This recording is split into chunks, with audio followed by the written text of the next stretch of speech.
গত পরশুদিন বিকেলে কেনাকাটা করার জন্য আমার বোনের সাথে একটু বেরিয়েছিলাম।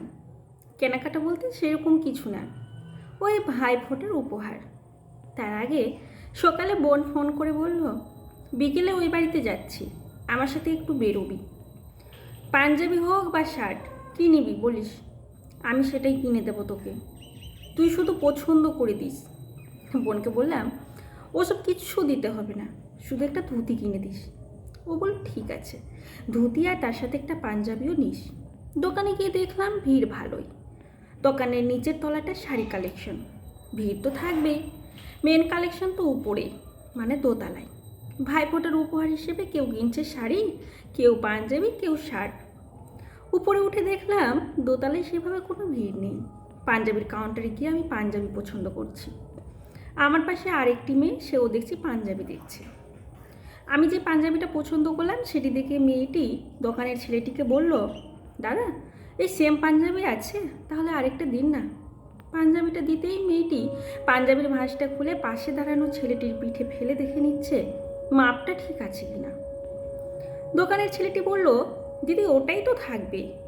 আরে দাঁড়ান, আমার ভাই আবার বড্ড খুঁতখুঁতে, পাঞ্জাবি খুব একটা পরতেই চায় না। ভাইফোঁটার দিনে পাঞ্জাবি না পরলে চলে?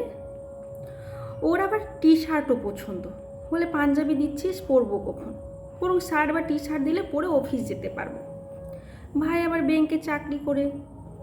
ততক্ষণে একজন মধ্যবয়স্কা মহিলা, সেও তখন মেয়েটির পিছনে এসে দাঁড়িয়ে কথাগুলো শুনছিল। এদিকে আমিও কয়েকটা পাঞ্জাবির মধ্যে থেকে কোনো কালারটা নেব সেটা ঠিক করতে পারছিলাম না। আমার বোন বলল, তুতে কালারটা নে, খুব সুন্দর লাগবে। পাশে দাঁড়ানো মেয়েটি দোকানের ছেলেটিকে বলল, দাদা রেড কালারের ওপর কিছু দেখান না। সঙ্গে সঙ্গে ওই মধ্য বয়স্কা মহিলা বলে উঠলেন, ভাইকে দারুণ মানাবে, ওটা নিয়ে নাও, ভাই তো একদম হ্যান্ডসাম আছে।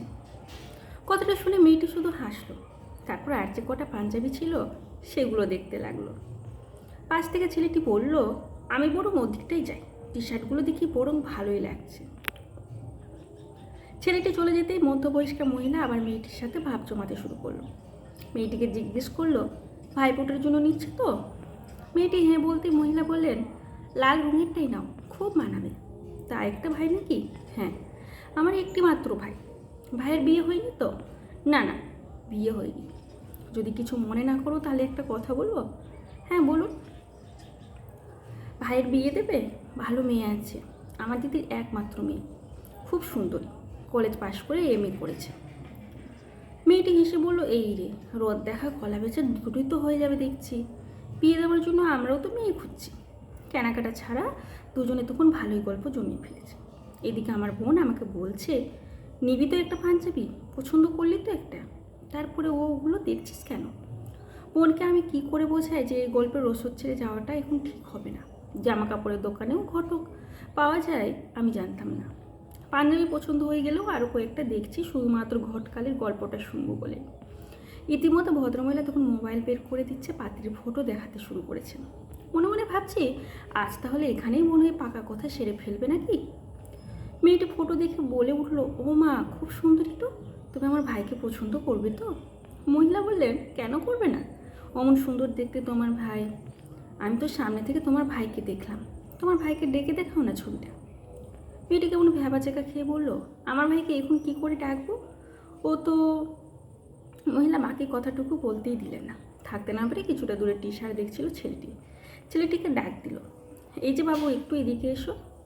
ছেলেটি টাকাতেই মহিলা বললেন, হ্যাঁ বাবু তোমাকেই বলছি। ছেলেটি কাছে আসতে মহিলা বললেন, তোমার দিদির সাথে কথা বলছি, একটা ভালো মেয়ে আছে, আমার বোনছি, বিয়ের সম্বন্ধের জন্য ছবিটা একটু দেখো তো, আশা করি ও পছন্দ হবে না। ছেলেটিও তখন হকচকিয়ে গেছে, হঠাৎ করে কেউ এরকম বলে। আমি তখন রীতিমতো দর্শক, দেখলাম ছেলেটি মেয়ের দিকে দেখে আর মেয়েটি ছেলের দিকে। শুভ দৃষ্টি হলে যেমন লাজু দৃষ্টি একে ওপরের দিকে তাকায়, ঠিক তেমনই ক্যাবলা ক্যাবলা হয়ে দেখছে। মহিলাও দুজনের দিকে তাকিয়ে ভ্রু কুচকে জিজ্ঞেস করল, এইভাবে জিজ্ঞেস করা ঠিক হয়নি বাবু, লজ্জা পেয়ে গেছে। ঠিক আছে, হোয়াটসঅ্যাপে নাম্বারটা দাও, আমি ফটোটা পাঠিয়ে দিচ্ছি, পাই থেকে বরং ভালো করে দেখবে।